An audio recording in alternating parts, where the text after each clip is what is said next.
dice la pregunta número 11. ¿Por qué se recomienda tocar el marco metálico de la computadora antes de instalar accesorios internos?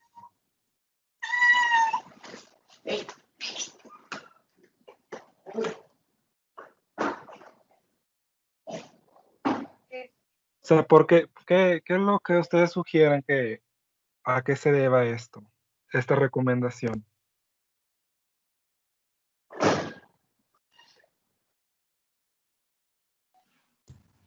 ¿Cuál es la pregunta, profe? Otra vez, por favor. Dice, ¿por qué se recomienda tocar el marco metálico de la computadora personal antes de instalar accesorios internos?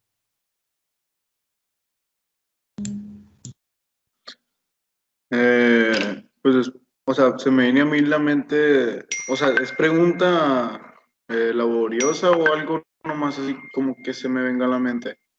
Sí, de lo que se te venga a la mente. Mm, Pues a mí se me viene como que nosotros la manipulamos, no sé, como que es nuestra, que no se nos olvide, algo así se me viene a mí.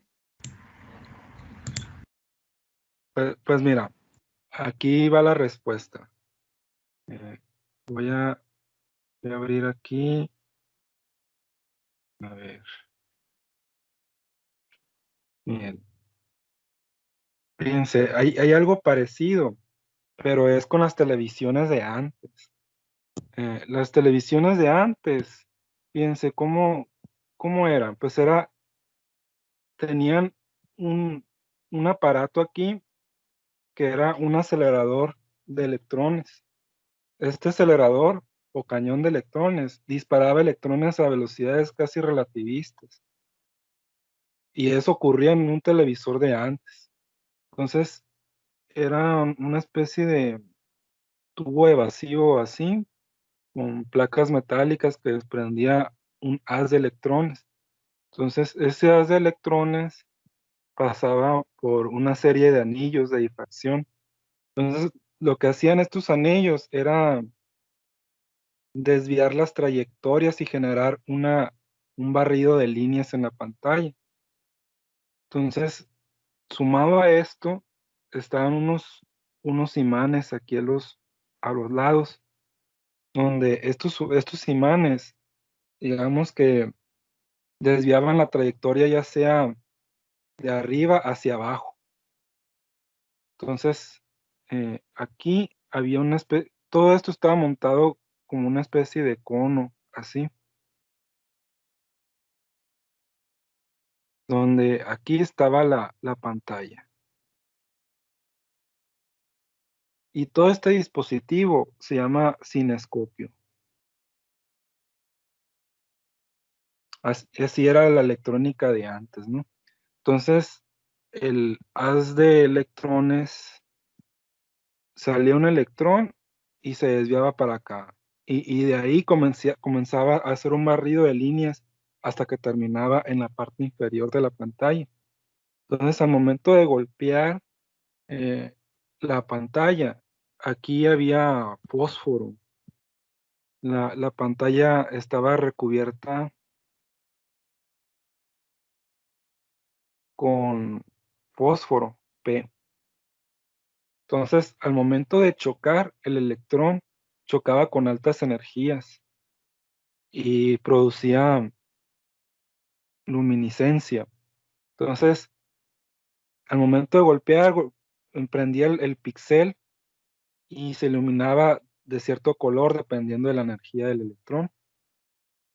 Entonces, esto, como son electrones de altas energías, muchas veces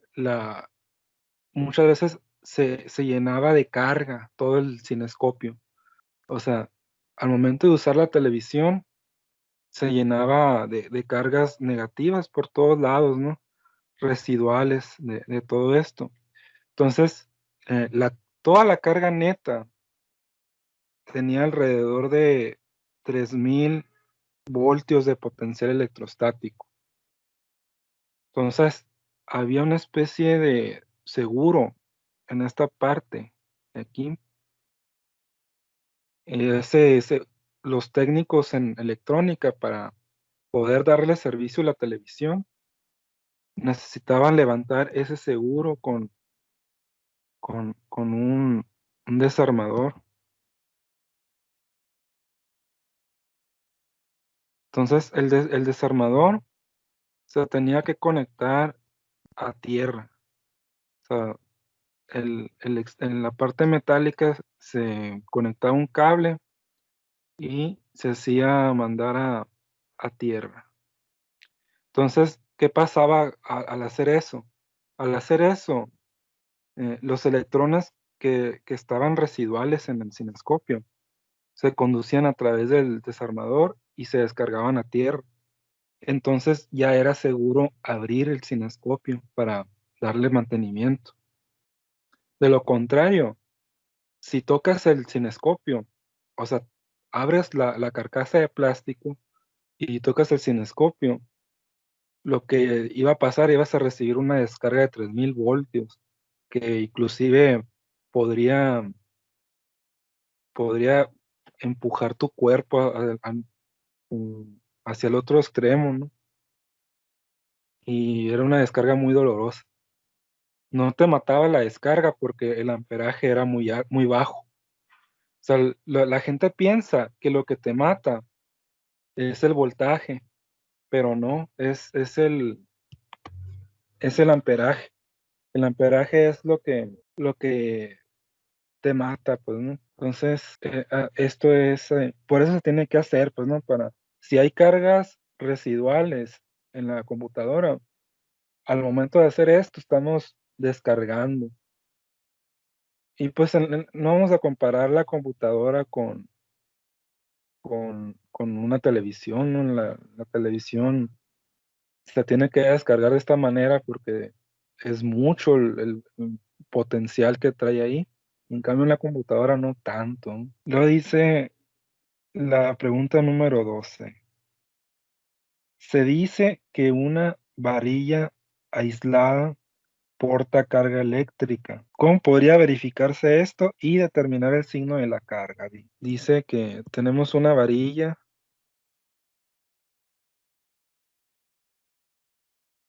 y que esta varilla tiene carga, pero no sabemos qué polaridad es. O sea, ¿cómo se les ocurre que podemos determinar qué polaridad tiene la carga, si es positiva o negativa? No se podría con yo diría que con un imán y acercarle cada polo a ver cuál lo atrae. Pero el imán atrae cosas magnéticas. Esta es una varilla, digamos que de vidrio.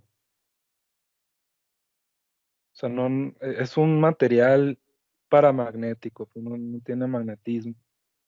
O sea, a lo mejor funcionaría en el caso de una varilla ferromagnética, pero lo que tú estarías atrayendo sería el polo, o sea, si tú estás acercando el polo sur, vas a atraer el polo norte, pero no sabes tú si la carga eléctrica es positiva o negativa. Entonces, ¿cómo le podríamos hacer? Lo que podríamos hacer es usar un electroscopio. ¿Cómo sería esto? Pues sería con lo siguiente. O sea, podemos tener una especie de dispositivo. O sea, este dispositivo puede consistir en un alambre metálico de acero o hierro y unas placas de metal.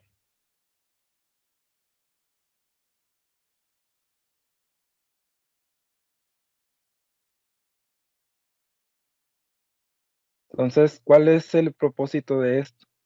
Que al- si las placas de metal sabemos de antemano que tiene carga eléctrica negativa, porque lo cargamos con carga eléctrica negativa,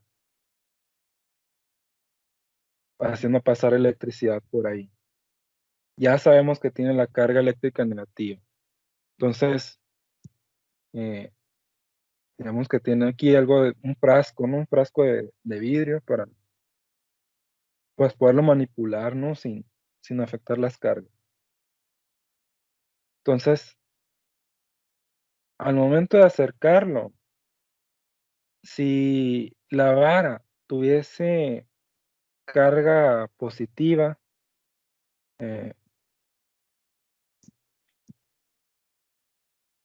si la carga tuviese carga positiva, lo que va a ser atraer las placas. Bueno, y si tuviera carga negativa, lo que va a hacer es repeler las placas. Entonces, de esta manera ya podemos saber qué tipo de carga tiene. ¿Qué es lo de la derecha, profe? Perdón. Son placas de metal. Placas de Son metal. sí, unas plaquitas de metal que ya sabemos de antemano que están cargadas con carga eléctrica negativa. Sí, o sea, esto lo podemos conectar a una batería o algo así para cargarlo.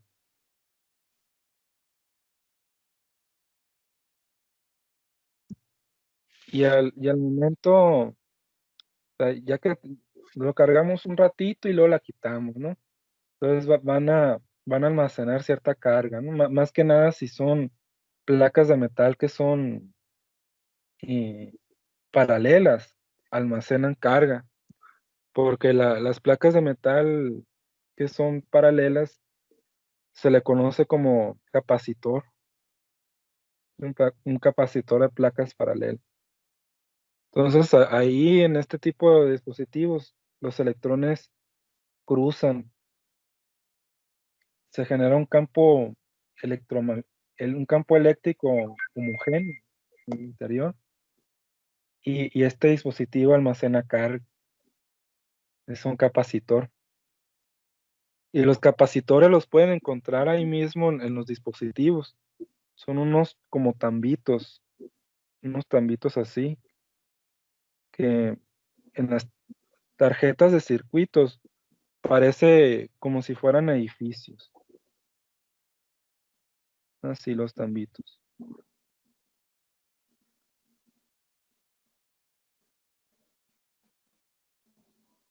Son unos tambitos negros, ¿no? Hay unos negros que son capacitores electrolíticos y hay otros que son de poliéster, que son unos discos así.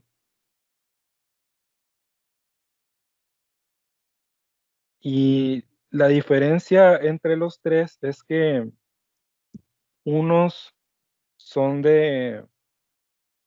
unos tienen geometría cilíndrica y otros tienen geometría polar, pero a la vez rectangular, pues, ¿no? O sea, el de poliéster es un disco y encima del disco está otro disco.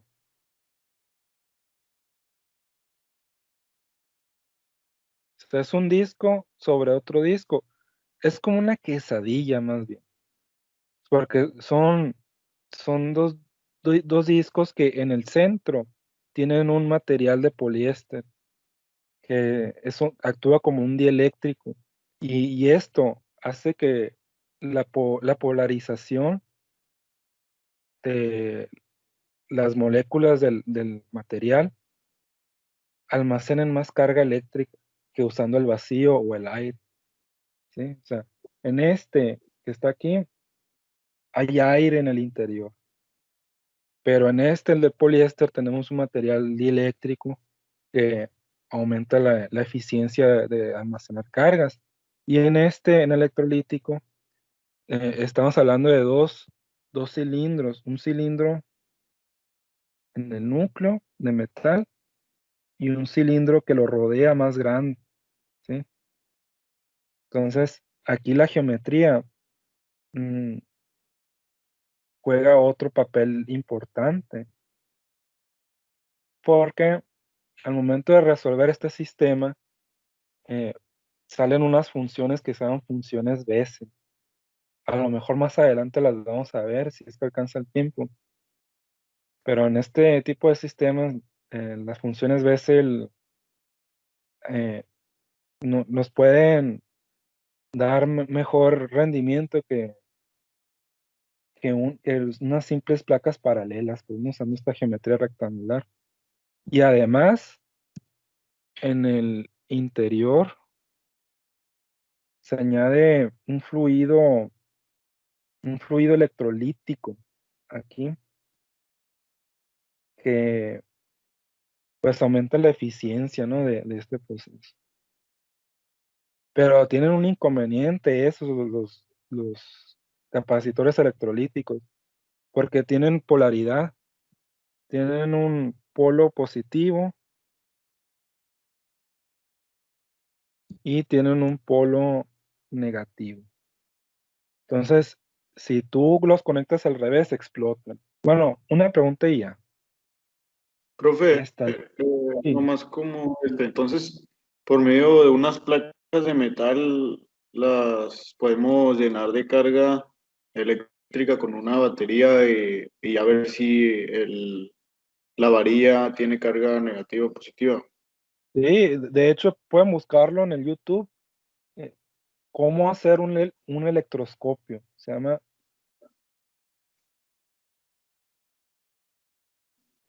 electroscopio.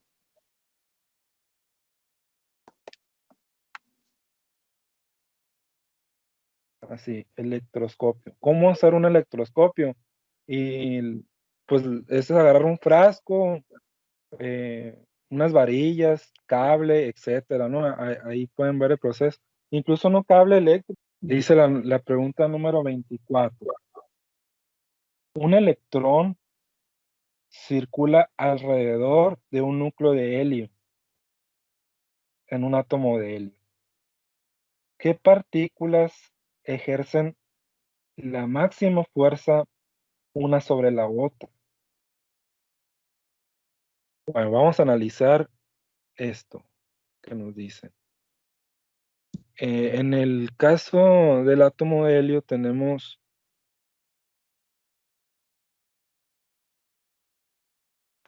que hay un protón aquí y otro protón. Y a su vez, pues tenemos aquí un neutrón y otro neutrón. Ese es el núcleo de helio.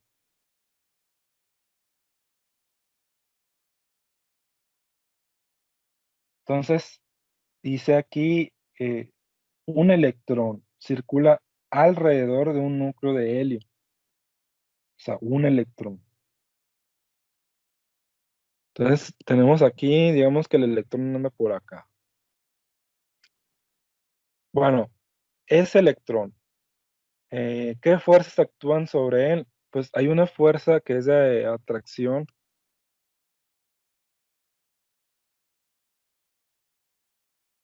que va hacia el núcleo. Y digamos que hay otro electrón en otra, bueno, en esa misma órbita, ¿no? Porque en una órbita pueden haber dos electrones, pero según esto el spin tiene que ser diferente. O sea, un electrón, digamos que este tiene spin de un medio positivo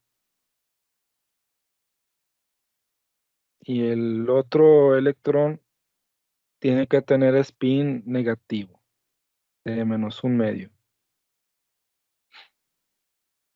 Entonces, aquí hay dos fuerzas, ¿no? Está la fuerza de atracción hacia el núcleo y está una fuerza de repulsión que va a sufrir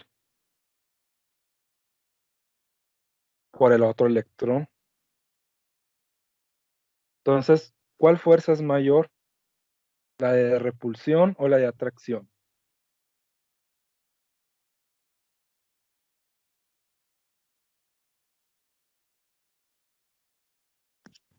Pues la atracción, ¿no? Porque son más partículas positivas que negativas. Así es. la atracción es mayor porque tenemos ahí dos cargas positivas. O sea, si nosotros calculamos la fuerza de atracción, sería K por, eh, sería dos veces, aquí son dos veces la carga del electrón, pero positiva. Entonces, aquí habría un menos, primero que nada, un menos, una K, y sería 2 por E, sería 2E cuadrado, entre la distancia al cuadrado, ¿no? Y en el otro caso,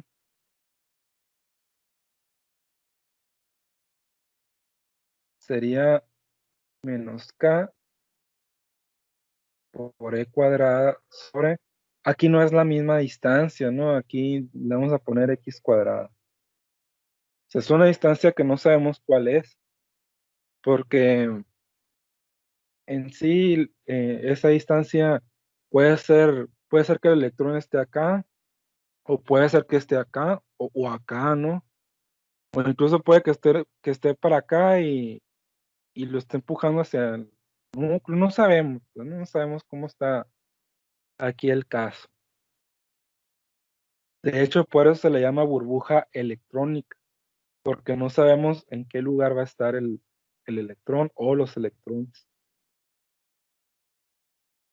Entonces, así sería esto, ¿no? El análisis. Y el análisis desde el punto de vista electrostático, porque para empezar, para ser más precisos en este análisis, ¿cómo le hicimos en el caso del átomo de hidrógeno? En el caso del átomo de hidrógeno, usamos una densidad electrónica que depende del radio. Y además esta densidad va a depender de los electrones. Si en este caso son dos electrones, sería menos dos veces E. Y sería por el módulo al cuadrado de la función de onda del átomo de hidrógeno, digo, el átomo de helio en el estado base, ¿no? Eso es un valor que se conoce, pero no es trivial de obtener, es algo que es difícil de obtener. Y se hace por medio de la solución de la ecuación de Schrödinger. Entonces, usando esa densidad de carga se puede, ¿no? Y es más preciso que este tratamiento. Sí, entonces, vamos a seguir con un problema, porque ya se me acabó el espacio aquí.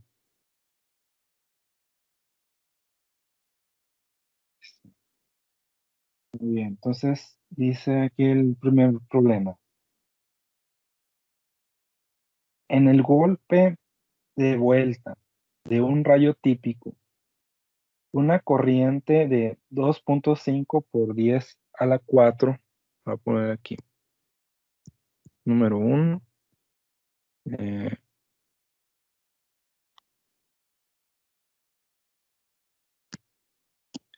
dice una corriente con carga de, no, perdón, vamos a poner I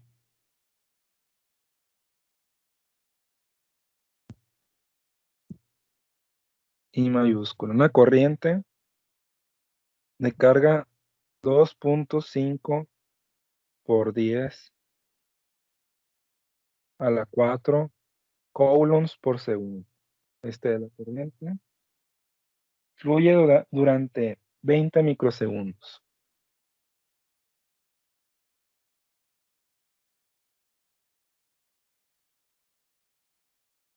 ¿Cuánta carga se transfiere en este fenómeno? ¿Cómo lo hacemos aquí?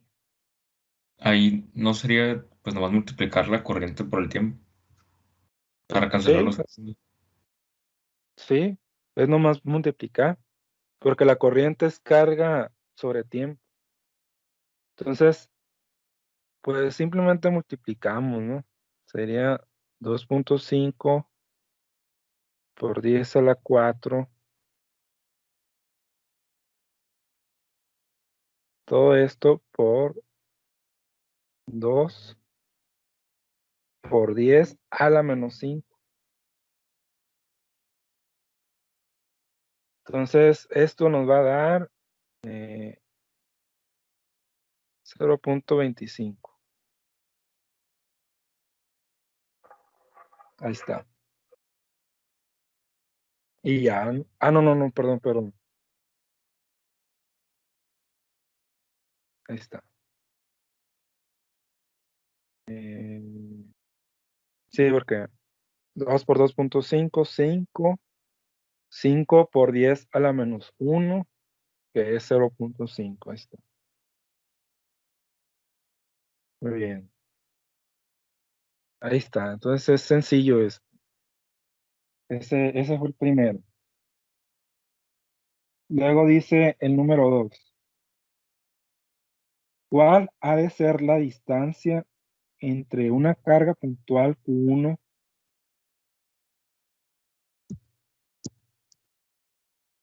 una carga puntual Q1, que es 26.3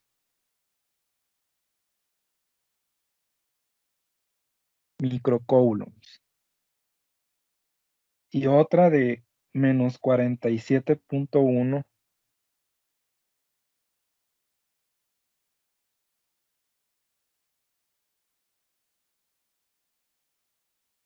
microcoulombs? Para que la fuerza de atracción entre ellas tenga una magnitud de 5.66 newtons.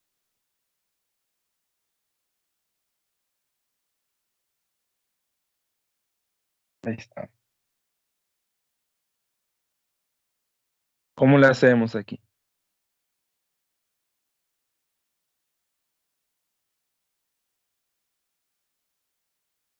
¿Qué es lo que nos pregunta, profe? Problema.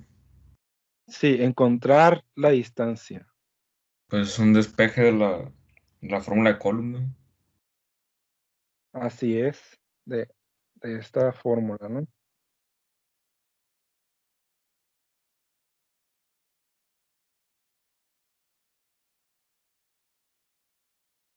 Entonces va a quedar de esta manera.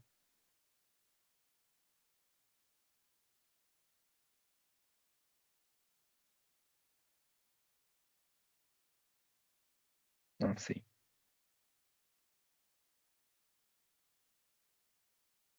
Entonces, esto, pues, si se fijan, es muy numérico.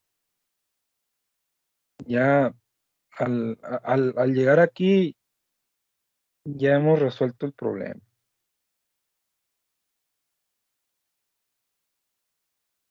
Entonces, voy a ver si ese descargó el libro ese.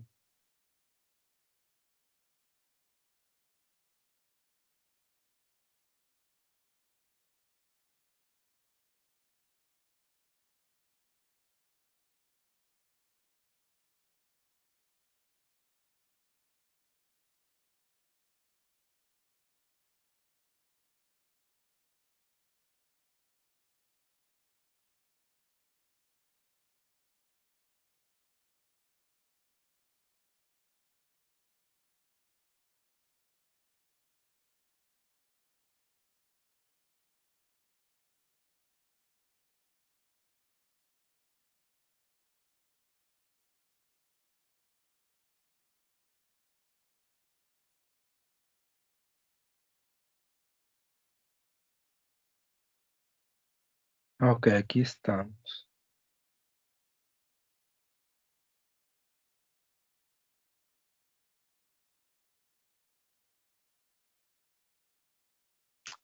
Fíjense, hijo de su madre. Bueno,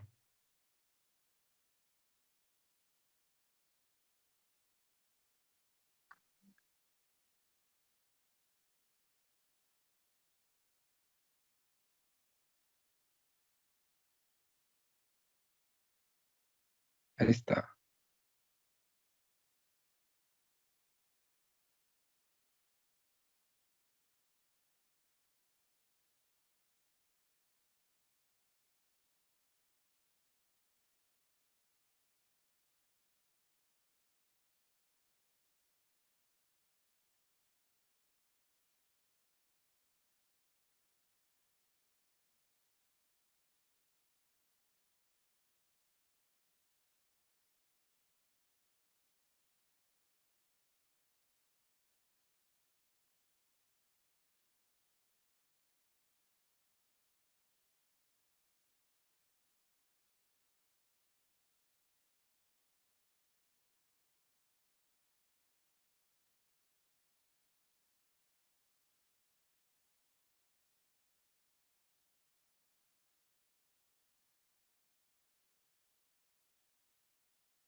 Listo, es que me sacó esta cosa, se crashó. Está muy pesado el archivo y se crashó y me quitó de aquí.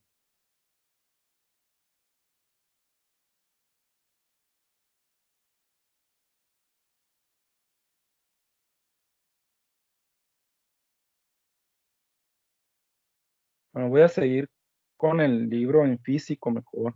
Pero esto no se va a poder.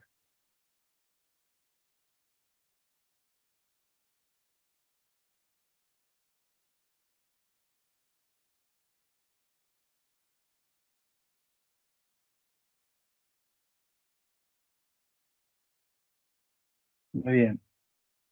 Voy a ver si encuentro el mismo problema aquí. Era un problema interesante sobre el núcleo de los quarks.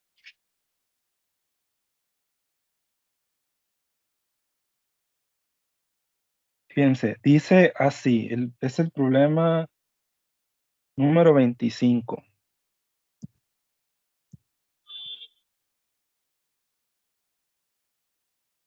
Y dice así, dice lo siguiente.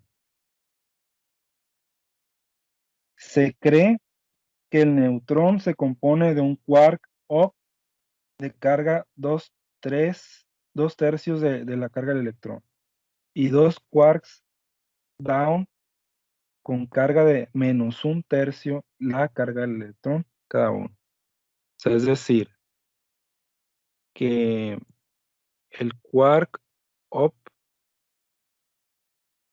tiene de carga 2 tercios y el quark down -1/3. Entonces dice aquí que el electrón tiene un quark up y dos down, de tal manera que si yo tengo aquí dos up más un down, me va a dar una carga neta de 0. ¿Sí? Ya habíamos hecho esto. Ahora dice, si la distancia entre estos últimos es de 2.6 por 10 a la menos 15, o sea, una distancia de 2.6 por 10 a la menos 15 metros. ¿Sí?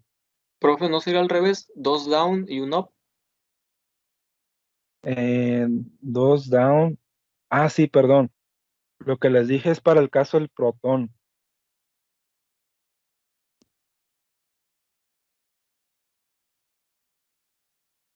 Sí. El caso que les puse es que es para el protón.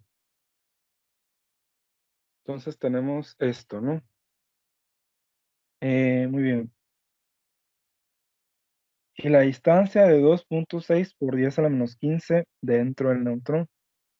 Ahora nos dice, ¿qué fuerza de repulsión habrá entre ellos? O sea, es decir, la configuración es la siguiente. Tenemos 2 down que están aquí y la distancia de separación es D. Y acá tenemos un quark up, así, ¿no? Y aquí creo que la distancia es diferente. Muy bien. Entonces nos dice aquí, eh, ¿qué fuerza de repulsión habrá entre ellos?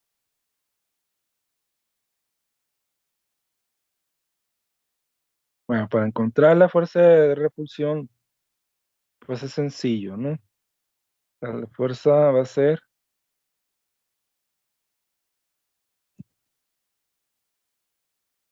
K, luego sería menos 1/3 de E al cuadrado. Entonces sería 1/9. 1/9 por E al cuadrado sobre D al cuadrado. Profe, ¿por qué era un noveno? Ah, porque tenemos ahí, eh, tenemos que va a ser menos 1/3 de E por menos 1/3 de E. Y ya todo esto pues nos da 1/9 positivo de E al cuadrado.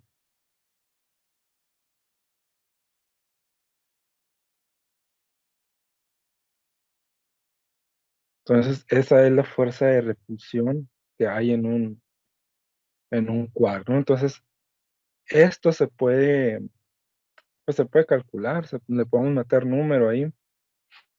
A ver, alguien que lo meta en la calculadora, por favor, y nos indique el valor.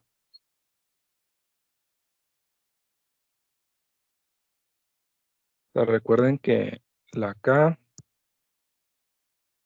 tiene un valor de 9 por 10 a la 9.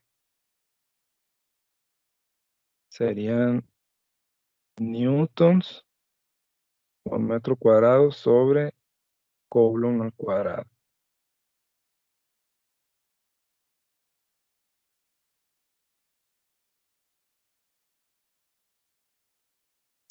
Y la E, la carga del electrón, tiene un valor de 1.6 por 10 a la menos 19 coulombs. Sí.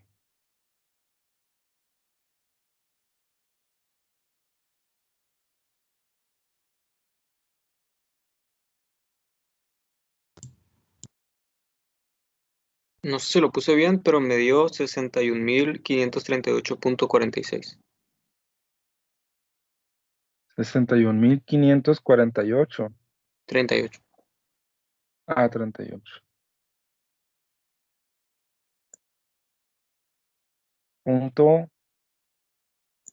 Punto 46. Newtons. Ahí está. Esa debería de ser la fuerza de repulsión. Y sin embargo, el neutrón pues es relativamente estable, ¿no? O sea, el neutrón es un poco inestable porque decae en otras partículas, pero tiene un tiempo de vida muy largo, ¿no? Se puede decir. Muy bien.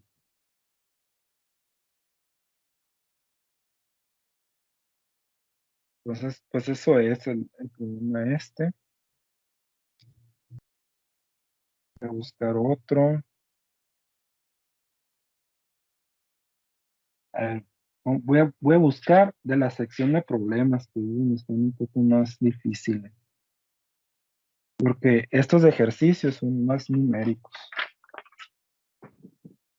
Dice el problema número 1.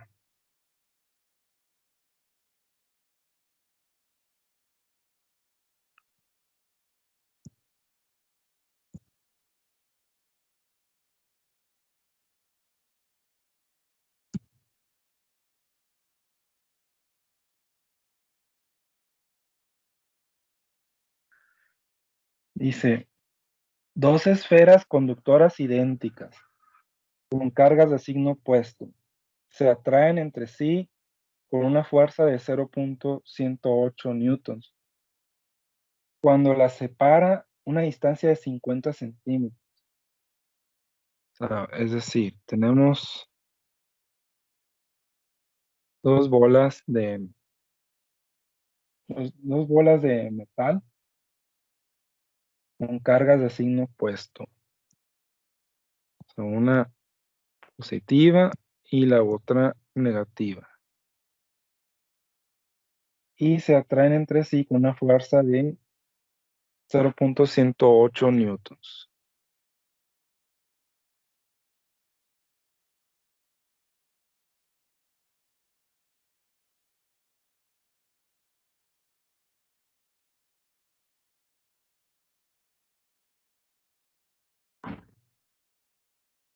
Bien. Cuando la separa una distancia de 50 centímetros. Entonces aquí la distancia es de 50 centímetros.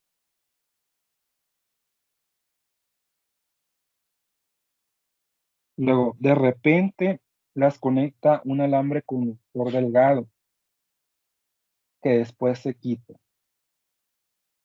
Después de eso, las esferas se repelen con una fuerza de 0.360. O sea, esto es antes y después.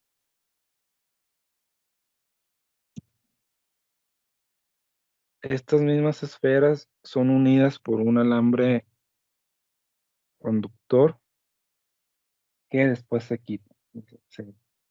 Se tocan y después se retira el alambre. Y se repelen con una fuerza de 0. O sea, aquí la fuerza es de atracción, por lo tanto va a ser negativa.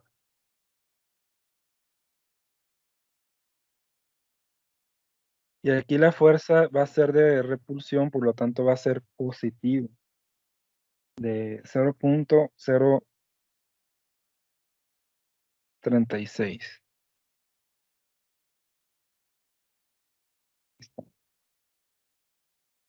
¿Cuál era su carga inicial? Esta es la pregunta.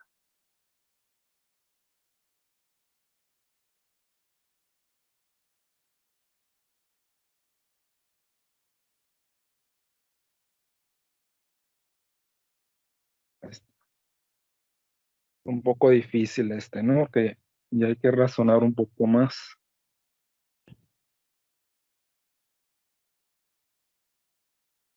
¿Cómo le hacemos aquí?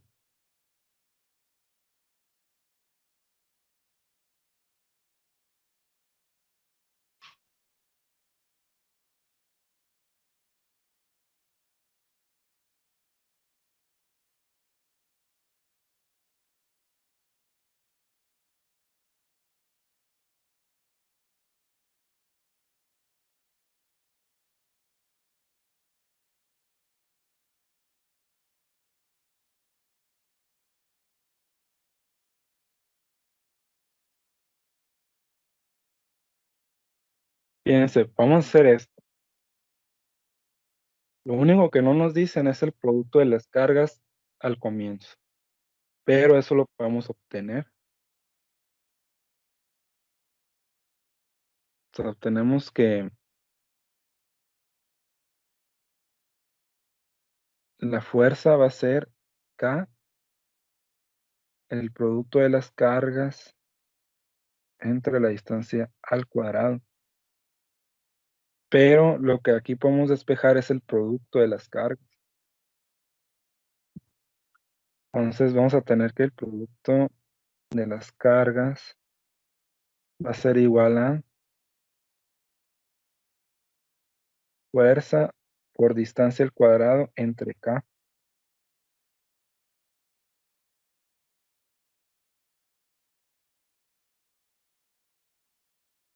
Aquí no olviden que en vez de 50 centímetros vamos a poner 0.5 metros.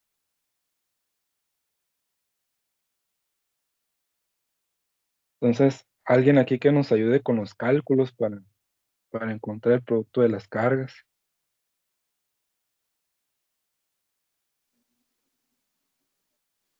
La fuerza que es la .036. No, el menos 0.108. Porque es antes.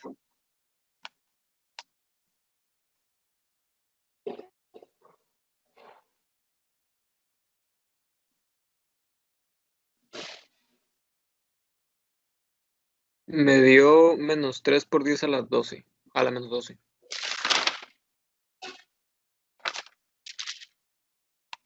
Menos 3 por 10 a la menos 12. Sí. Muy bien, coulombs. Ese es el producto de las cargas. Quiere decir que, bueno, una de las dos cargas es mayor. Una de las dos. Si la fuerza se redujo, es porque hubo un transporte de cargas. O sea, esto es como la temperatura. ¿Qué dice? Bueno, ¿qué pasa con la temperatura? O sea, si lo vemos así, por ejemplo, un vaso con agua. Es más, una taza de té.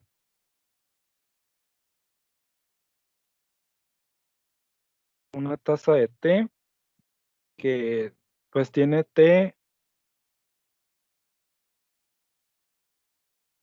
caliente.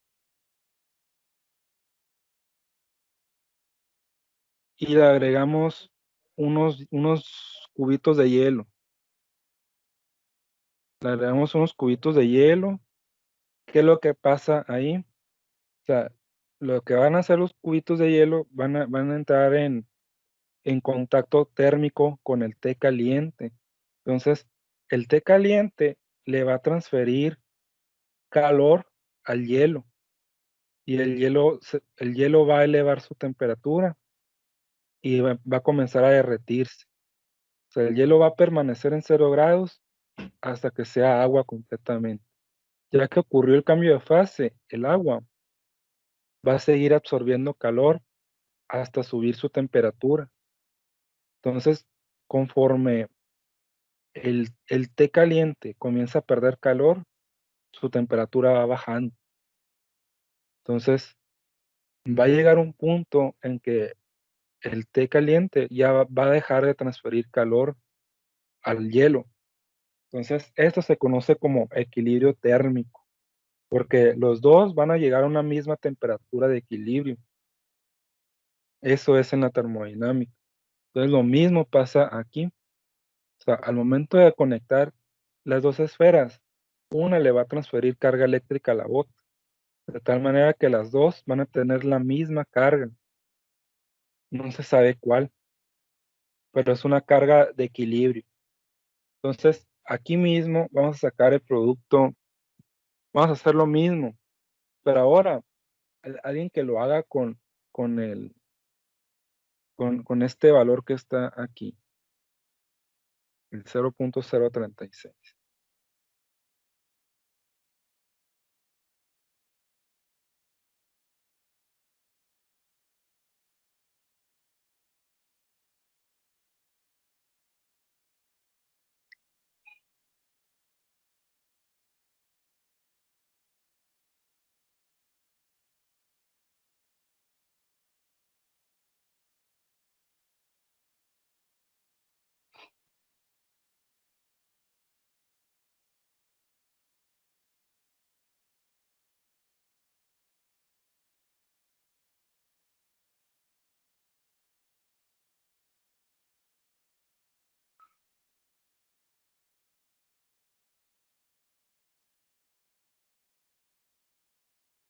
¿Cuánto dio? Me dio 1 por 10 a la menos 11. 1 por 10 a la menos 11. Así, A mí me dio la menos 12. a las menos 12. No sé si. A Ah, ver, sí, sí, otra. es que me da 10 a la menos 11, no 1 por 10 a la menos 11. Ah, güey, ok, entonces 1 por 10 a la menos 12, ¿no? Ujú. Perfecto. Entonces, eso, ahora sáquenle la raíz cuadrada. Profe, ¿pero qué sacaron? Es el producto de las cargas, pero ahí las cargas valen lo mismo. Entonces vamos a sacar la raíz cuadrada. Pero el 1 por 10 a la menos 12, ¿cómo se sacó?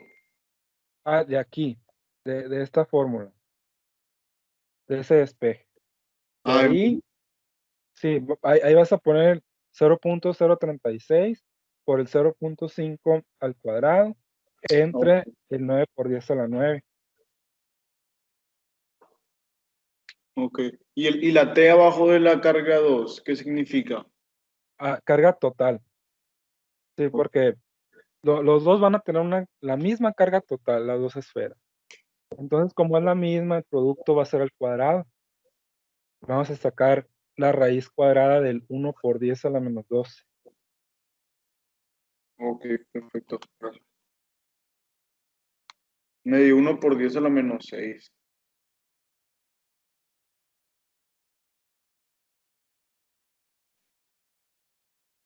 Muy bien.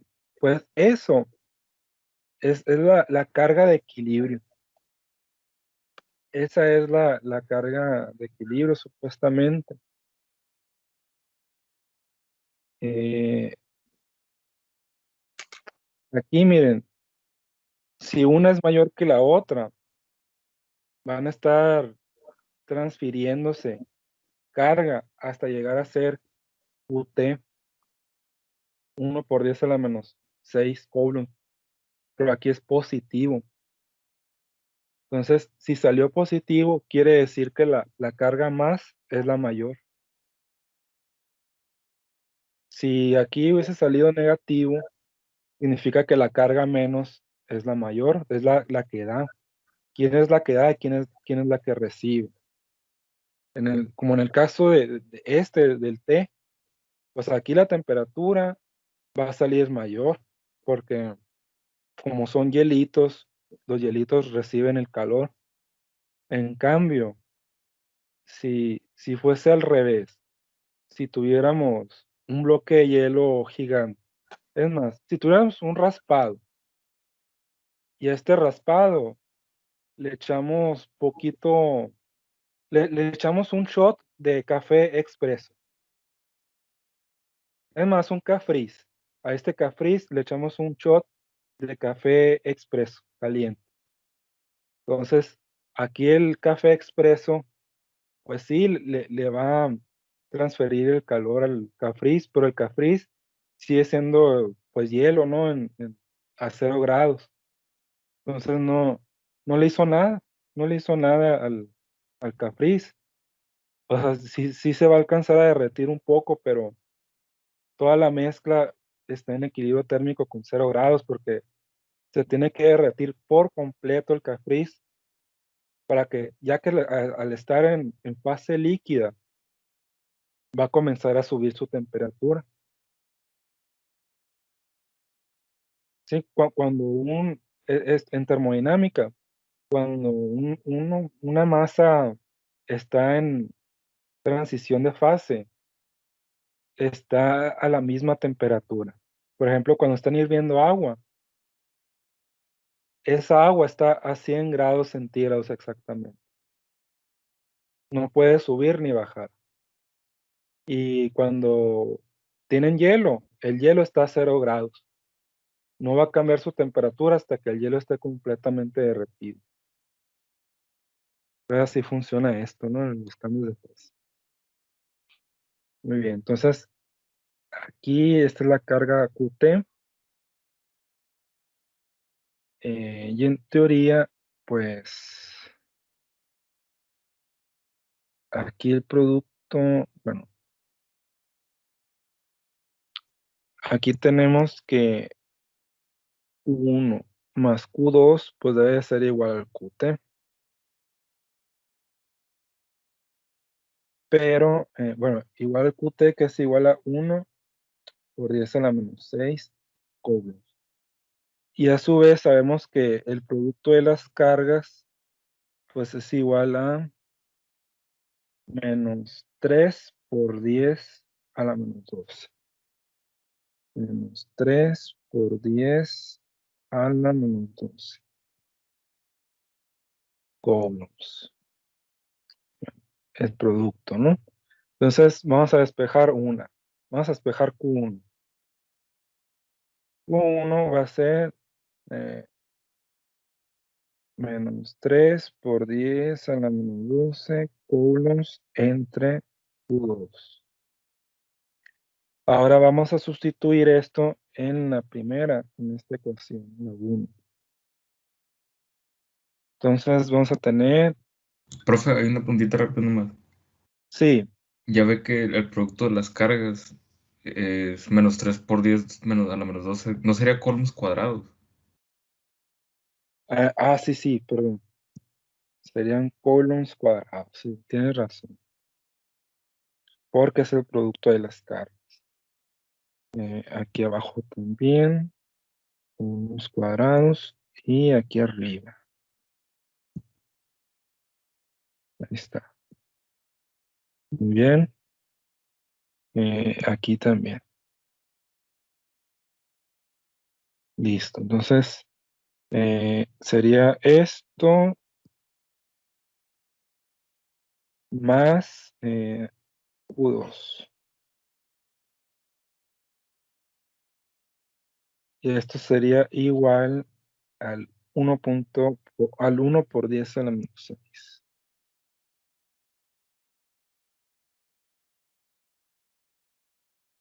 ¿Está? Muy bien.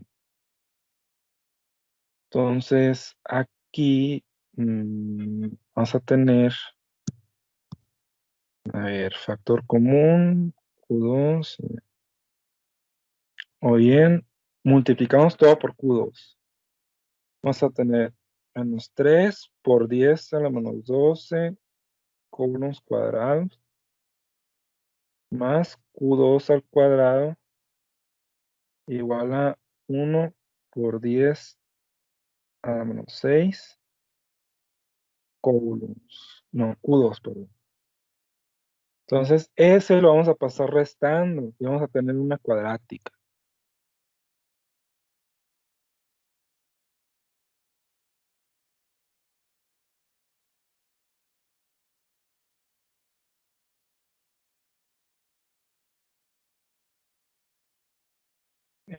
Ajá.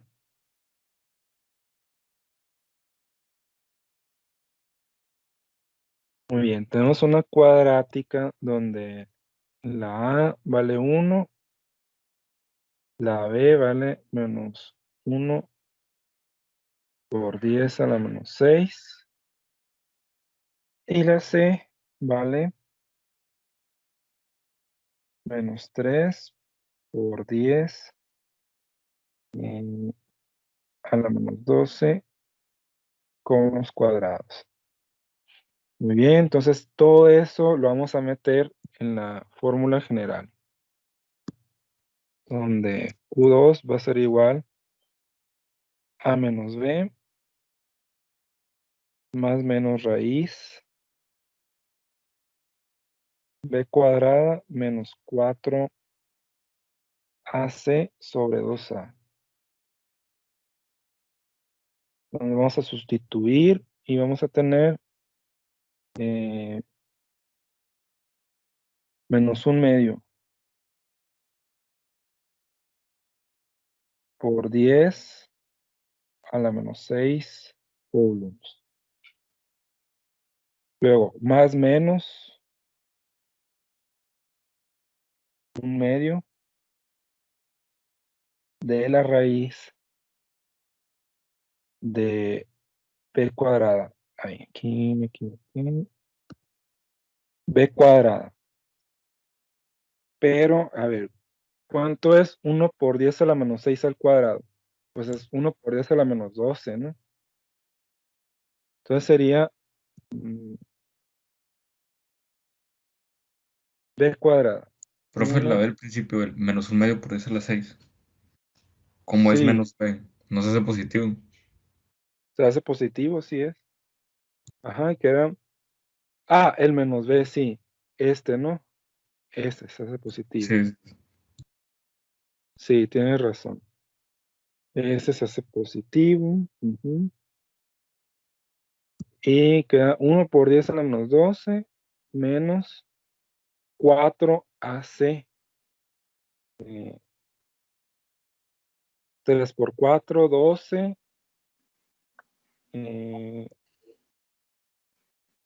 12. 1.2 por 10 a la menos 11, ¿no? Profe, ¿qué es el 1/2 de a un lado del más menos?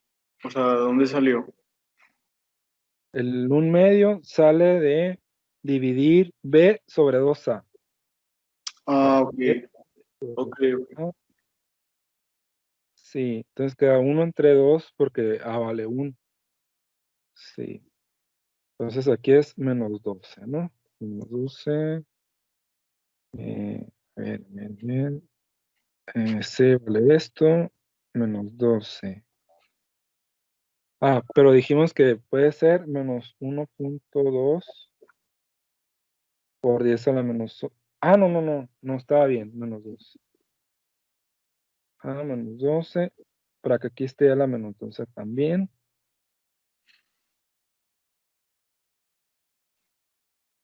profe, Y pero ahí también se hace positivo, ¿no? ¿quién? Porque Ese es es. menos 4AC y la C es negativa. Así es. Ese positivo. Perfecto. Ya me estaba preocupando de si va a salir imaginario, ¿no? Pero sí, qué bueno que la C es negativa. Porque se hace positivo. Y esto nos da 13, ¿no? 13 por 10 a la menos 2. Y le sacamos raíz cuadrada. ¿Cuál es la raíz cuadrada de 13 por 10 a la menos 2?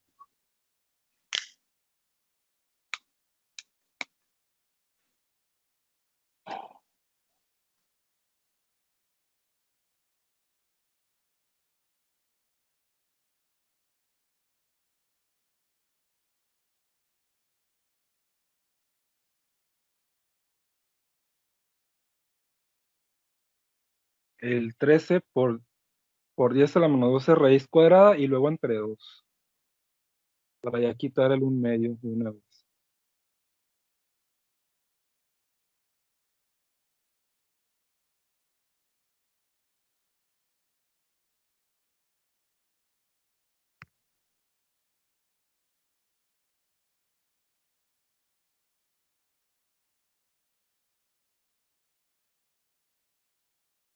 La raíz cuadrada de 13 por 10 a la menos 2 da 0.36055. O A la raíz men- cuadrada de 13 sobre 10. ok, 13 por 10 a la menos 12 le pusiste. A la menos 2. No, a la menos 12. Ahí tenemos a la menos 12. Ah, ok. Pues Sí, sale raíz cuadrada de 13 sobre 10 a la 6. O 3.60 por 10 a la menos 6. ok. Ya con el entre 2. Ah, no.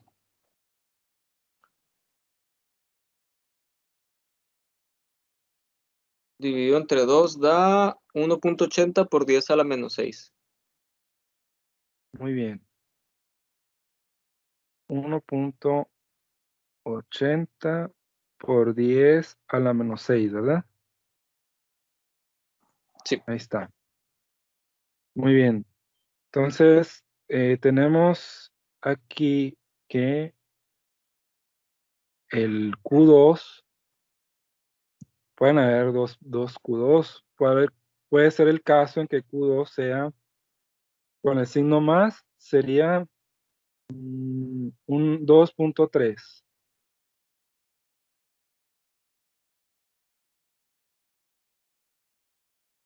Porque sumamos 0.5 más 1.8, 2.3. Esa es una. Luego que restemos, o sea que el Q2 sea 0.5 menos 1.8 sería Menos Menos 1.3. 1.30. Ujú. menos ¿cuánto? Menos 1.5. Menos 1.5. No, menos 1.3. Sí,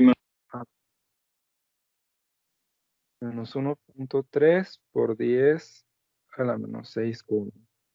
Esas dos tenemos posibles, ¿no? Son soluciones a la cuadrática. Entonces, decíamos que aquí habíamos despejado el Q1. Era menos 3 por 10 a la menos 12 Q2. Entonces, vamos a ver. Teníamos el menos 3 por 10 a la menos 12 con los cuadrados. Eso va a ir dividido entre el Q2 para sacar Q1. Entonces, si el menos 3 por 10 a la menos 12 lo dividimos entre 2.3 por 10 a la menos 6, ¿cuánto da?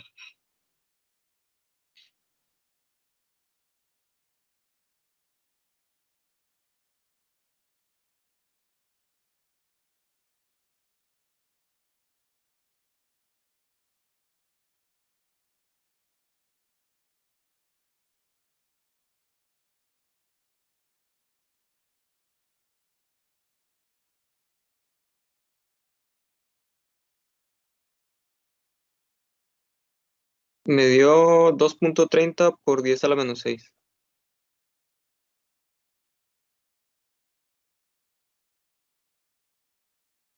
Muy bien. Positivo, ¿no? Positivo, no, negativo sería, ¿verdad? No es positivo porque los dos son negativos. Q1 es el menos 3.10 a la 12, ¿no? A la menos 12. No, ese es el producto de las cargas. El menos Ah, 3 cierto. por 10 pero el Q2, el primer Q2 nos salió positivo, 2.3. Ah, ok, Entonces, lo hice con el segundo, entonces. ese con el segundo, ¿no? Ujú. Muy bien. Entonces, aquí voy a añadir una flecha de que así le corresponde a ese.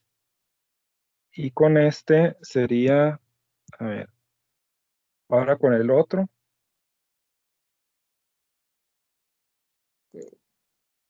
Con el 2.3 me da menos 1.30 por 10 a la 6. a ver, entonces sería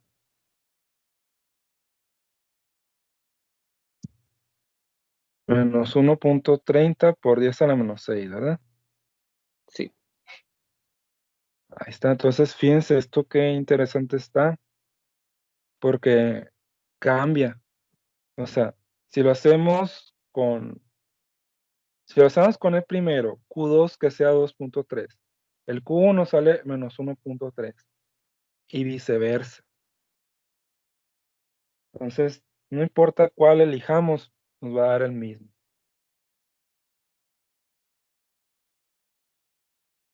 O sea, no tiene nada que ver aquí el sistema de referencia, pues si elegimos Q1 como la positiva o Q2 como la negativa, o sea, se van a acomodar según sea el caso.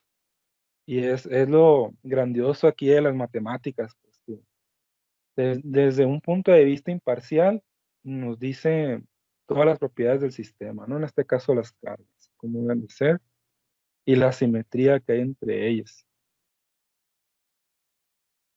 Entonces, entonces aquí la carga positiva es de 2.3, eso sí sabemos. Y la carga positiva le transfirió carga a la negativa, de tal manera que se comenzaron a entrar en un proceso de equilibrio electrostático. ¿Cuándo hay equilibrio electrostático? Cuando las cargas son iguales. Y bueno, no cuando las cargas son iguales, sino cuando las fuerzas electrostáticas son igual a cero, ¿no? Ese es el equilibrio electrostático. Pero aquí hay un equilibrio de transferencia de carga. O sea, estas van a comenzar a transferir carga hasta que la carga total sea 1 por 10 a la menos 6. Es la carga de equilibrio. Bueno, entonces ahí está, ¿no? Este problema, pues sí, o sea, sí es más de pensar la comparación a los que habíamos hecho, ¿no? Están muy sencillos y muy repetitivos. Entonces vamos a seguir. Vamos a seguir con uno más. Eh,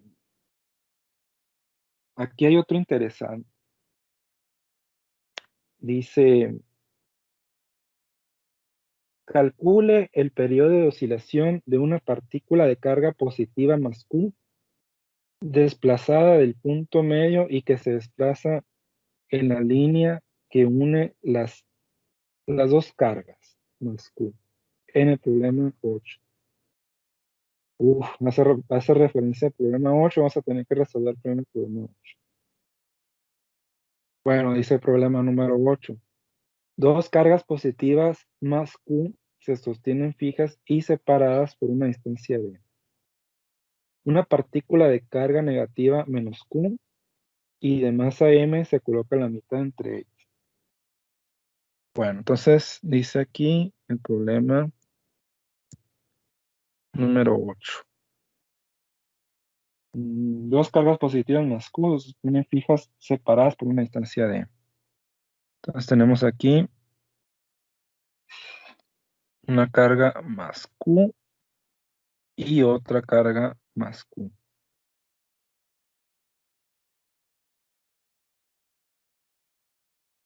Separadas una distancia d.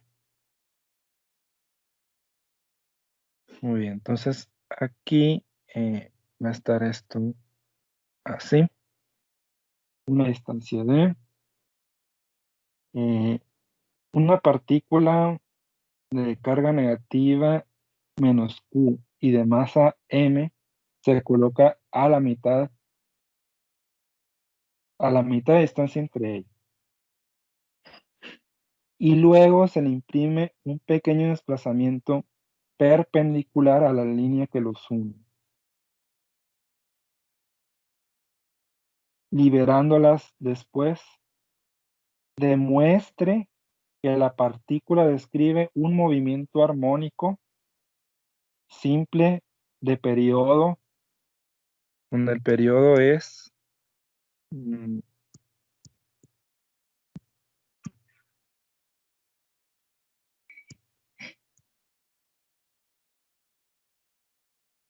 movimiento armónico simple de periodo epsilon 0, masa por pi al cubo por la distancia del cubo entre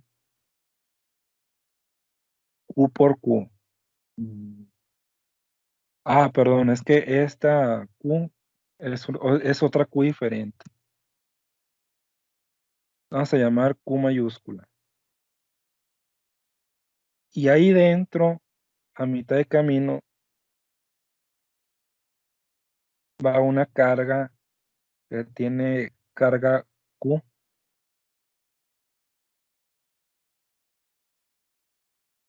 Y Q negativa, es una carga negativa. Pero tiene la masa M. Tiene masa M y carga menos Q. Entonces aquí es Q por Q.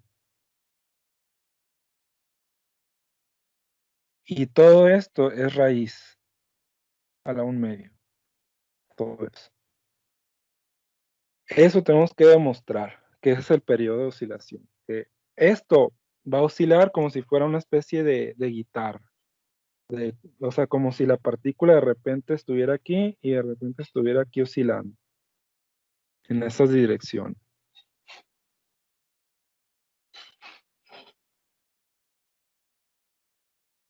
Algo así. Como arriba y abajo. Porque hay una fuerza que es perpendicular a la línea que los une, una fuerza que es así perpendicular.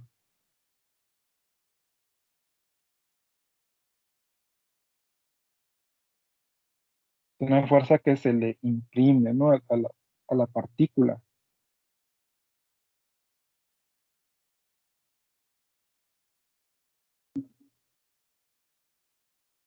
Muy bien, entonces fíjense. ¿Qué se hizo? Lo que se hizo fue que la partícula se desplazó.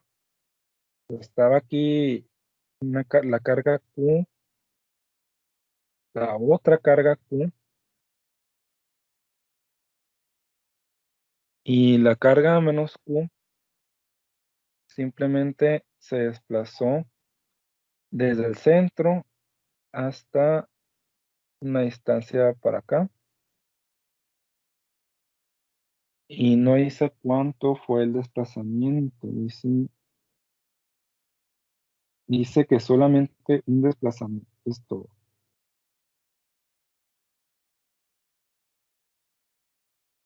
Un pequeño desplazamiento. Entonces, ese pequeño desplazamiento le vamos a llamar dx. Pequeño desplazamiento. Entonces, un pequeño desplazamiento va a conllevar una pequeña fuerza, ¿no? En este caso, la fuerza que describe un oscilador está dada por la ley de Hooke. Y la ley de Hooke dice que va a ser menos una constante por el desplazamiento.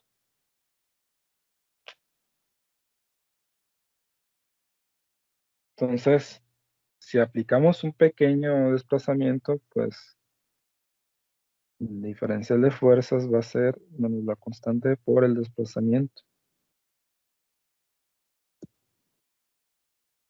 Sin embargo, va a haber hay una fuerza de atracción ahí.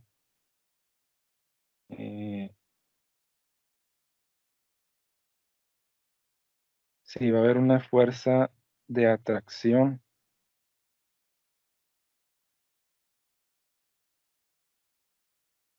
Entonces, aquí miren, esto se puede integrar.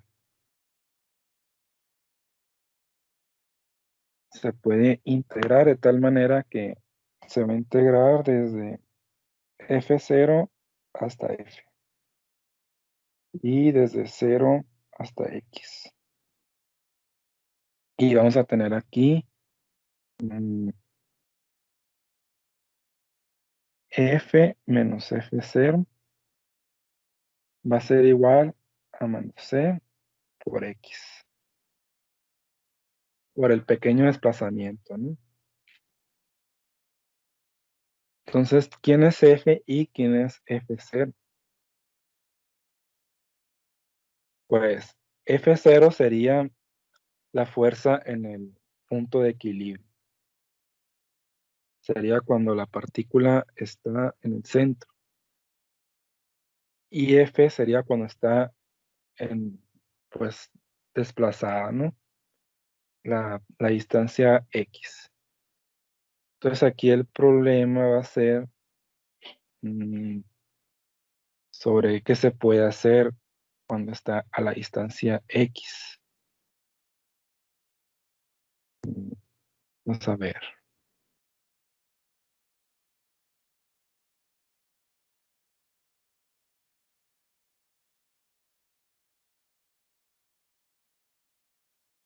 Bueno, esto, miren, vamos a guardar.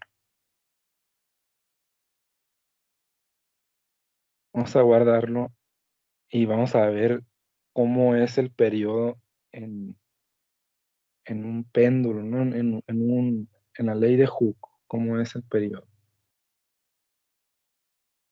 Bueno, entonces miren,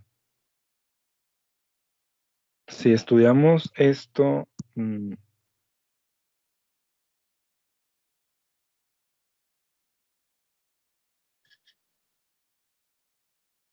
vamos a tener aquí, decíamos que la fuerza era igual a menos C por X. Entonces, la fuerza es también masa por aceleración y a su vez la aceleración es la segunda derivada de X con respecto al tiempo.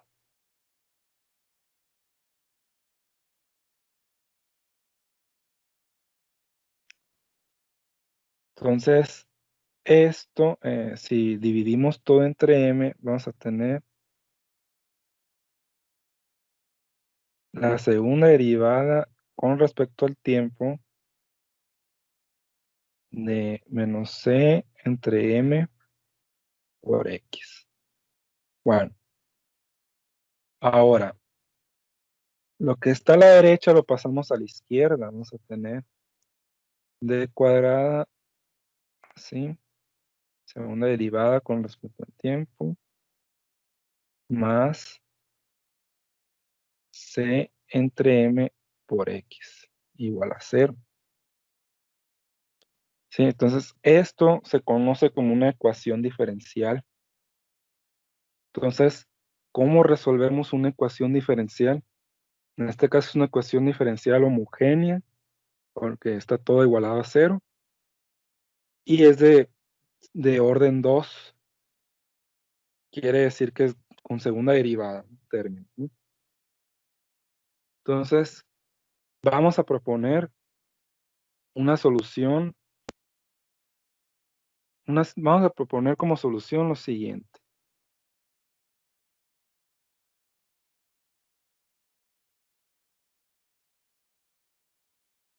Proponemos como solución x igual a una constante por la exponencial a la RT, ¿sí? Entonces, ¿por qué proponemos esto como solución?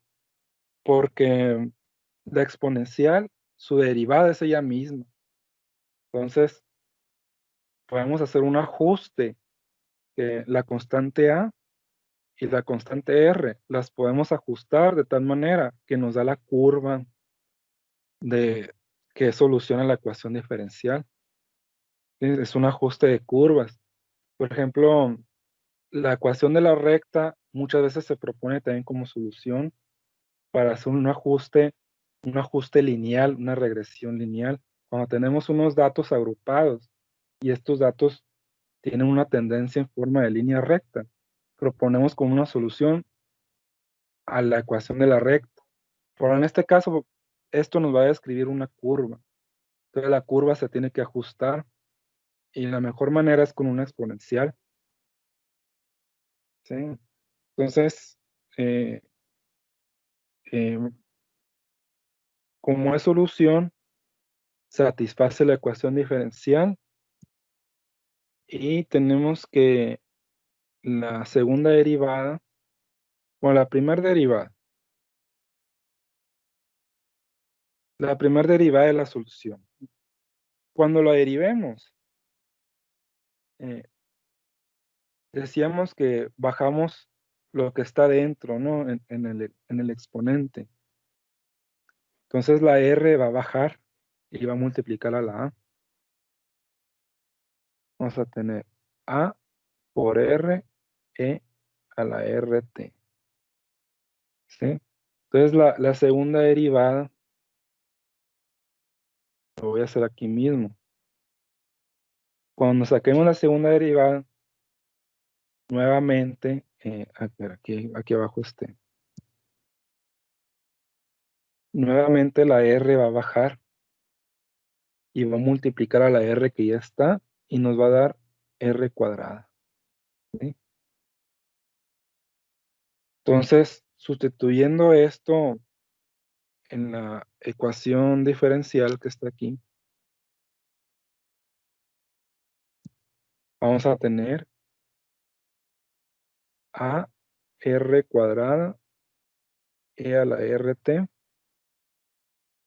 más C, para eso C entre M a E a la RT igual a 0. Entonces aquí se nos van a cancelar las A's y las exponenciales, porque vamos a dividir entre todo eso y se va a cancelar. Y lo que nos va a quedar va a ser R cuadrada igual a menos C entre M. Fíjense, ¿cuál es la raíz de eso? ¿Con cuánto vale la RI?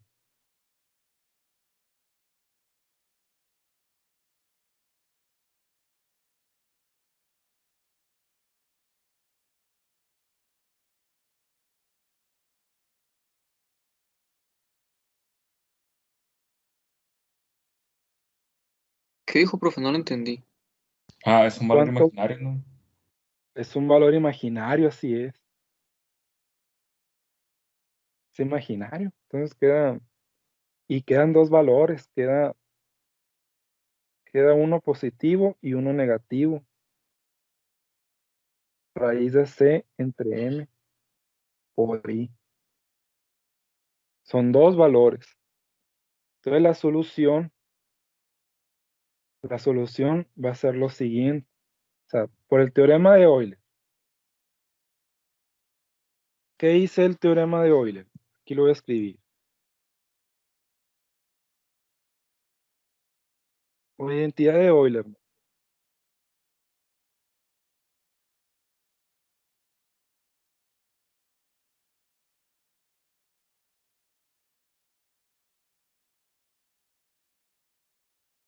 Fíjense, Euler es otro genio, ¿no? Al igual que Gauss. Muy bueno. Y Euler, pues tiene muchas aportaciones. La gama de Euler, la que vimos en el curso del sábado, la encontró él. Y también encontró esta relación Euler, que E a la I teta es igual a coseno de teta más I veces el seno de teta. Ahí está, esa es la identidad de Euler. Y vamos a tener aquí que la solución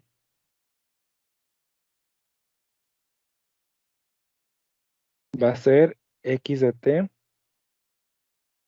igual a 1 por e a la menos c entre m. ¿Sí? A raíz de c entre m. Ese va a ser el valor de esta el valor de R, ¿no? En este caso.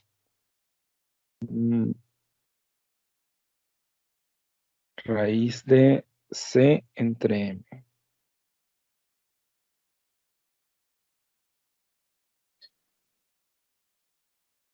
Una I por T. Por T.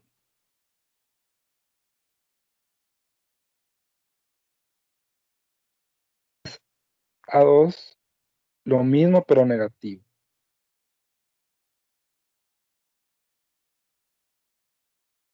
Ahora fíjense, haciendo el análisis dimensional, el raíz de C entre M, todo junto, tiene que dar 1 entre segundo para que quede adimensional. Y al momento de multiplicar 1 entre segundo por los segundos que tiene la T, se eliminen todas las unidades. Entonces quiere decir que si raíz de C entre M tiene de unidades 1 entre segundo, estas son hercios, son unidades de frecuencia. Entonces quiere decir que la frecuencia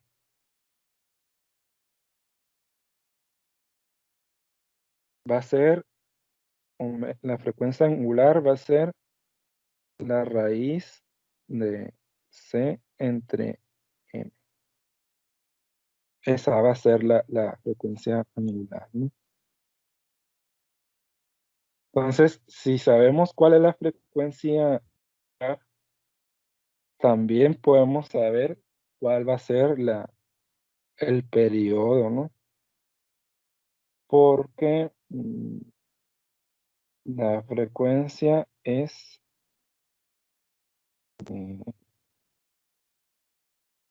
omega entre 2pi.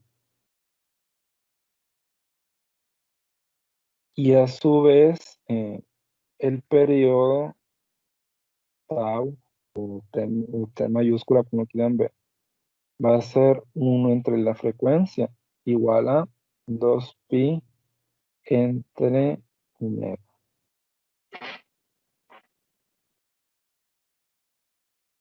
Ok.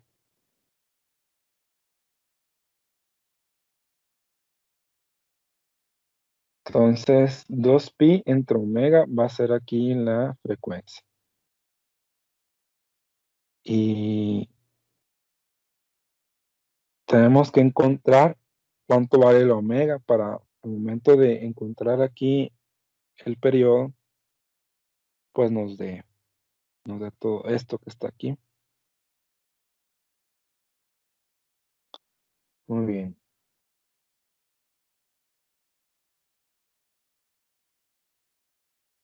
Entonces, aquí, fíjense, ya teníamos la solución de un oscilador armónico. Así es como se obtiene una suma de exponenciales, pero también si hacemos un cambio adecuado en las constantes y usando propiedades de los números complejos, podemos reducir esto a una suma de senos y cosenos. O sea, es decir, que x de t sea b1 coseno de omega t más b2 seno de omega t. Y tanto una como la otra puede ser más fácil de utilizar, aplicando las condiciones en la frontera, ¿no? O sea, se puede pasar de una a la otra y las dos son válidas. De hecho, si lo quieren hacer ustedes, lo pueden hacer usando esta identidad. Nomás que hay que saber usar la B1. Tiene que ser una combinación lineal de A1 con A2.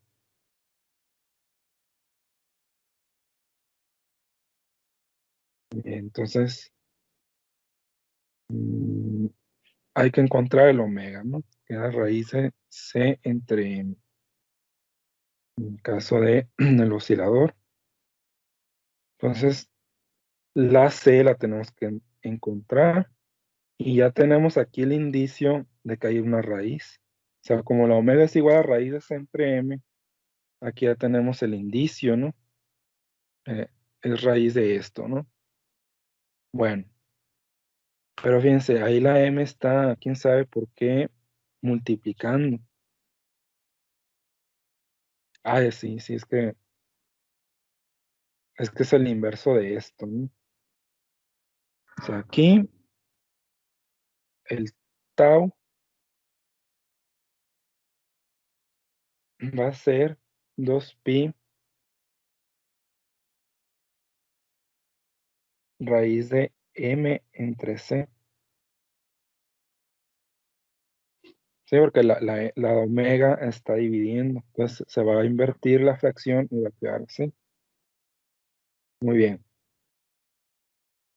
Entonces, a su vez, el 2pi puede entrar dentro de la raíz siempre y cuando entre al cuadrado. ¿Sí?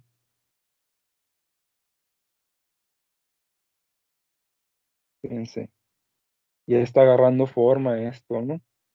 Al principio parecía muy difícil de encontrar, pero ya está encontrando forma. Sin embargo, hay un pi cúbico ahí. Hay un pi cúbico que hacemos. eh, Fíjense.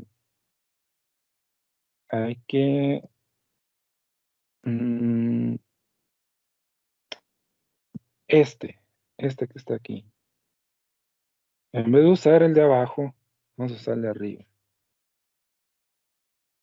Vamos a usar el f igual a menos cx, ¿no? Y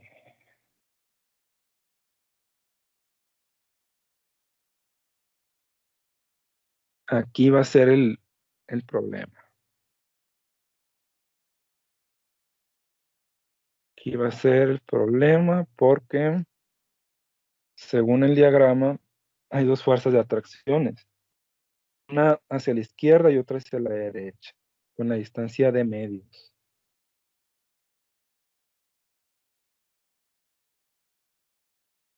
Entonces, están jalando de la carga. Están jalando y...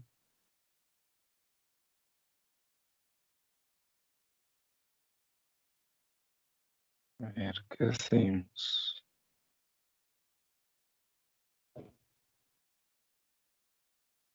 Vamos a analizar las fuerzas. Fuerza 1. ¿Cómo sería? Sería menos K, el producto de las cargas. Q por Q. Ah, otra cosa. En vez de usar menos K, vamos a usar 1 sobre 4pi epsilon 0, que es el valor que tiene la K. Entonces, epsilon 0 es la permitividad eléctrica en el vacío. Luego vamos a tener el producto de las cargas, Q por Q, sobre un medio de D al cuadrado. Esto va a ser un cuarto de D al cuadrado. Sí. Entonces, fíjense, ese es un cuarto, se va a cancelar con este cuarto. Y deberá quedar menos 1 entre pi, epsilon 0, Q por Q, sobre D cuadrado. Ese va a ser un F, ¿no? El otro F por simetría va a ser igual.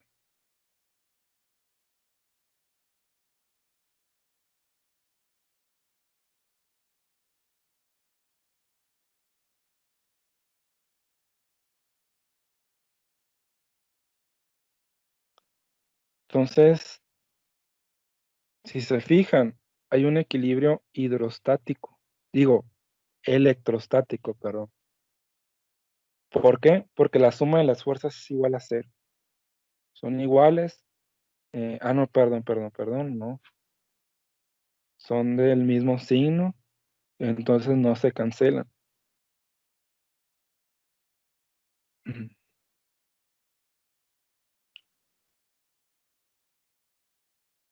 Entonces, eh,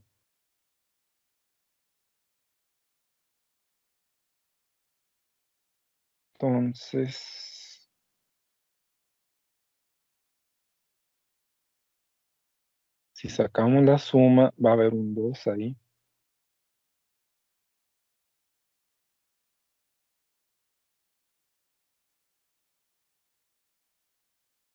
Mm,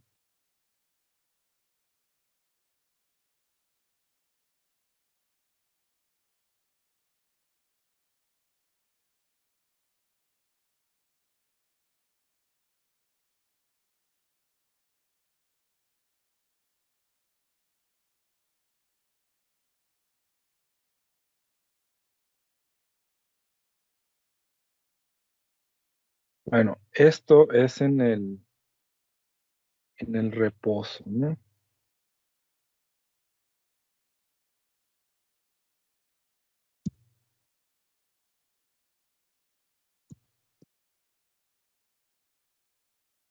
Pero si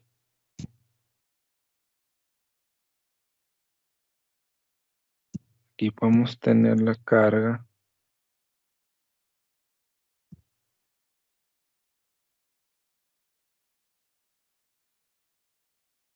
se va a formar esto, ¿no? Si lo desplazamos X, se va a formar esto.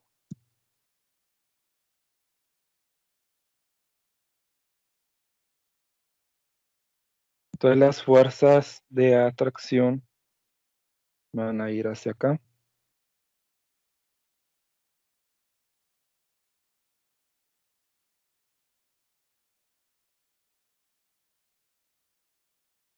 En teoría esto es el problema, ¿no? Y la distancia va a ser la hipotenusa. Entonces, aquí la hipotenusa, ¿cómo va a quedar? Pues va a quedar eh,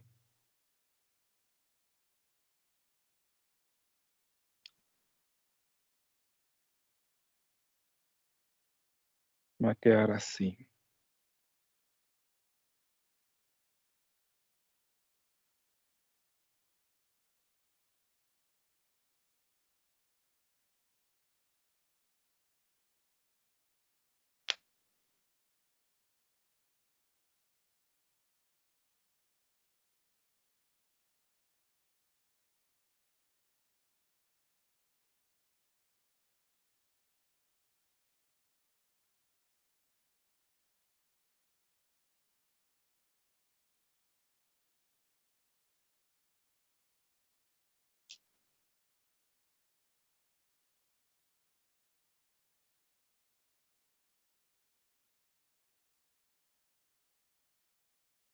Aquí al despejar vamos a tener que dividir entre X.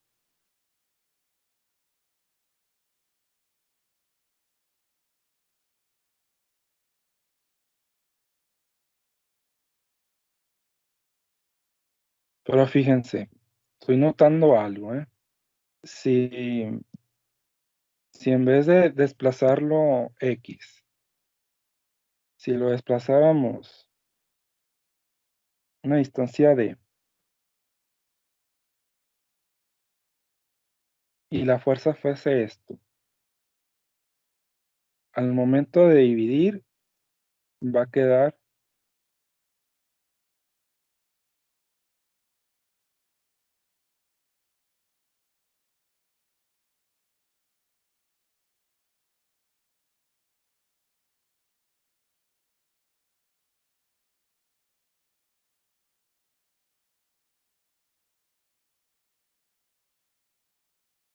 a quedar así, ¿verdad? A ver si me están siguiendo.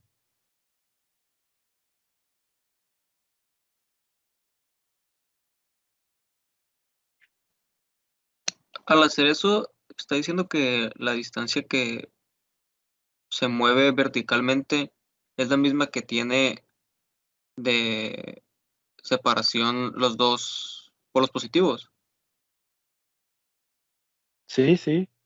O sea, un desplazamiento de, o incluso, fíjate, si es un desplazamiento de medios, entonces, eh,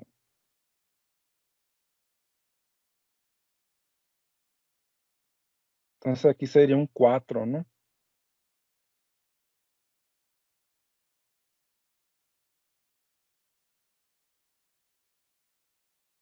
Sí.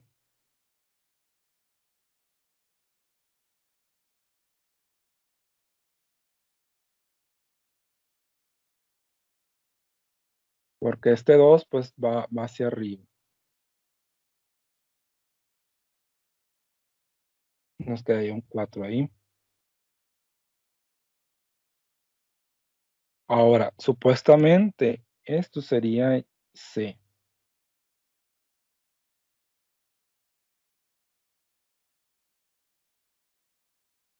Ah, y vamos a quitar el signo menos porque va a ser la magnitud de la fuerza. O sea, no el sentido. Entonces, aquí dice que el periodo es 4pi cuadrada por m entre c. Entonces, el periodo tendría que ser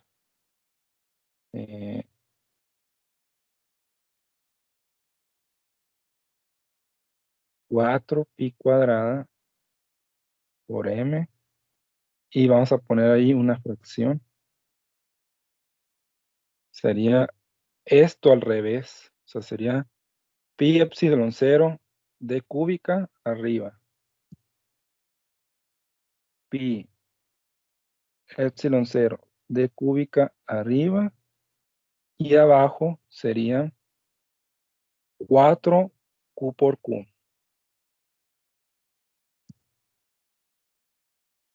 4q por q. Y todo esto es raíz en un medio.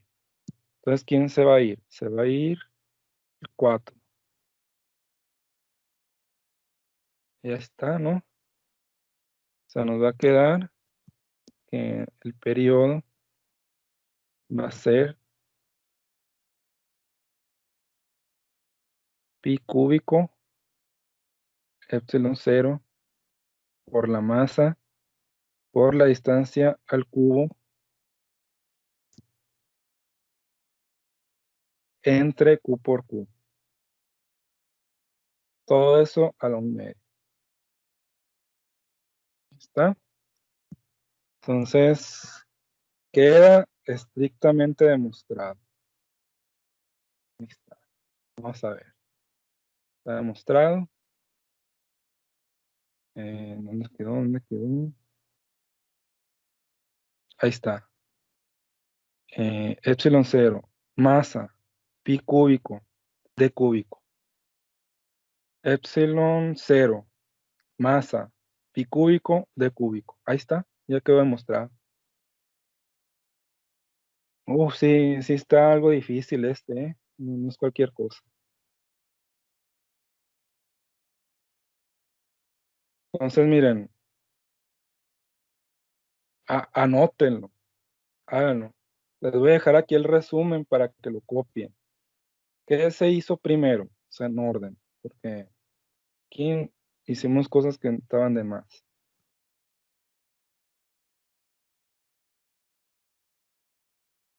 Entonces, ¿qué fue lo que se hizo? Tenemos que demostrar esta expresión que está en amarillo. Entonces, se hizo de, un análisis del sistema. Entonces, simplemente consideramos un desplazamiento de medios. O sea que la carga la vamos a desplazar una distancia de medios. Y se va a formar un triángulo así. Muy bien.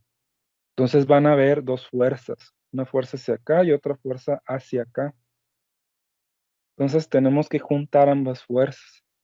¿Qué nos salió aquí? F1 va a ser, en vez de K, vamos a poner esto que está aquí,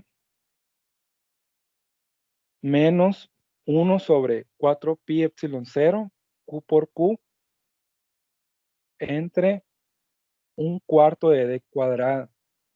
¿Sí? 1/4 porque es 1/2 de D elevado al cuadrado. Entonces el 1/4 se va con el 4 de la K. Y tenemos el resultado de menos 1 entre pi epsilon 0, Q por Q sobre D cuadrado. Y lo mismo para F2 por simetría. Entonces, la suma de fuerzas pues, nos da 2 veces, menos 2 veces todo eso, ¿no? Entonces, para sustituirla en la fórmula de la ley de Hooke, la ley de Hooke era este que está aquí. Esta es la ley de Hooke. Y a su vez, para encontrar la frecuencia en la ley de Hooke, sabemos que la frecuencia es esta que está aquí. Esto es para un oscilador. O sea, no es necesario resolver la ecuación diferencial, eso se lo mostraba para que ustedes sepan de dónde viene, pues no cómo se calcula la frecuencia, se calcula resolviendo una ecuación diferencial y usando la segunda ley de Newton, ¿no? Esta de masa por aceleración. Se propone una solución que es un ajuste a la curva, se deriva 2 veces, se resuelve la cuadrática, obtenemos la raíz R y obtenemos que es raíz de C entre M, ¿no? Y eso a su vez es el valor de la frecuencia, ¿no? La parte real de la raíz es la frecuencia. Pero como eso es la frecuencia, el periodo T va a ser 2pi entre omega, la frecuencia angular. Entonces vamos a tener 2pi raíz de M entre C. Y eso va a ser igual a raíz de 4pi cuadrada por M entre C. Muy bien, eso va a ser el periodo. Entonces, lo que hay que hacer es encontrar la C. Entonces, como ya teníamos aquí la fuerza, vamos a dividir fuerza entre desplazamiento y el desplazamiento va a ser el de medios, de entre 2. Entonces, el 2 va a subir y va a multiplicar al 2 que ya teníamos. Aquí ya teníamos un 2 en la fuerza total, la suma de las fuerzas. Entonces, 2 por 2, 4. Y tenemos 4QQ entre pi epsilon 0 t cúbico. Y todo eso va a formar parte del periodo, ¿no? Aquí. Lo insertamos, copiar y pegar aquí, donde va la C. Y vamos a tener que los 4 se van a cancelar. Va a quedar pi cuadrado por m, otra vez por pi, por epsilon 0, por d cúbico. Los pi's se van a multiplicar y va a quedar pi cúbico. Y ya no va a quedar demostrado.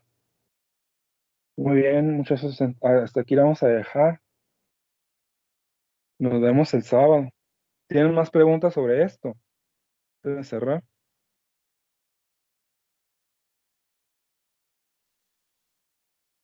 Creo que no. A las 9 el sábado, ¿sí veo? Sí, a las 9. Ok. Todo bien. Sale, pues. Profe, Gracias. ¿puede avisar cuando ya esté disponible la grabación del taller? Ah, sí, Por claro. favor. Sí, Sí, es que ¿cuándo? no estuve por la mayoría del taller, pero sí quisiera ver lo que hicieron. Ah, sí, Disculpas, por por cierto. supuesto. Sí. ¿Desde cuándo entraste? Desde... Puta, creo que hace como media hora, yo creo. Ah, ok. Entonces sí viste el último problema, ¿no? Cuando Sí, vi el último problema, nomás que pues sí quisiera cuando ver todo el taller. Ah, ok, perfecto. Muy bien. Sí, entonces voy a detener aquí la grabación